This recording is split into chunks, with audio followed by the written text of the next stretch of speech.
श्री राम ने किया। ताड़का वध बहुत समय पहले की बात है। अयोध्या के राजा दशरथ के 4 पुत्र थे, राम, लक्ष्मण, भरत और शत्रुघ्न। सबसे बड़े थे श्री राम, जो शांत, वीर और मर्यादा का पालन करने वाले थे। एक दिन श्री विश्वामित्र अयोध्या आए। उन्होंने राजा दशरथ से कहा, राजन, मैं यज्ञ करना चाहता हूं, लेकिन जंगल में राक्षस बार बार आकर विघ्न डालते हैं। मुझे राम और लक्ष्मण की सहायता चाहिए। राजा दशरथ पहले डर गए। राम अभी सिर्फ 16 वर्ष के थे।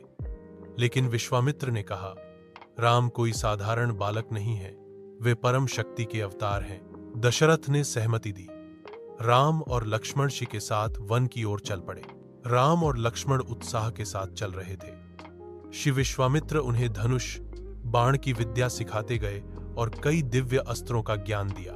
जैसे ही वे ताड़का वन में पहुंचे, वहां का वातावरण बहुत डरावना था। चारों ओर अंधेरा, पेड़ झुके हुए और पक्षी चुप थे।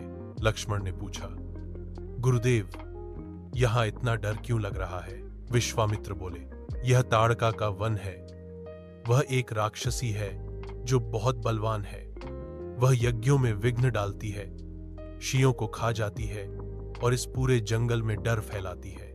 राम ने विनम्रता से पूछा, क्या मुझे उसे मारने की अनुमति है?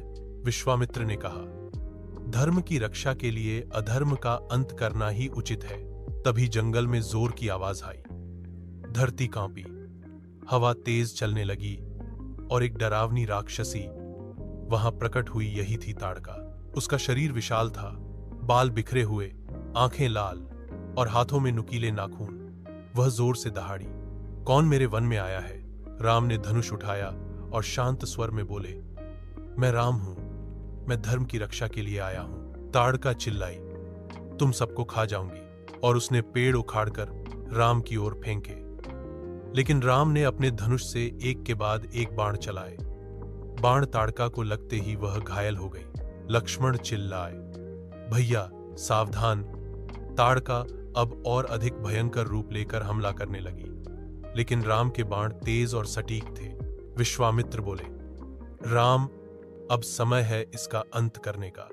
संकोच मत करो। यह राक्षसी कई निर्दोषों की हत्यारिन है। राम ने एक दिव्य बाण चलाया। वह बाण सीधे ताड़का के हृदय में लगा। धड़ाम! ताड़का धरती पर गिर पड़ी। जंगल शांत हो गया। पक्षी फिर से चहचहाने लगे। हवा ठंडी हो गई और आकाश साफ हुआ। श्री विश्वामित्र बहुत प्रसन्न हुए।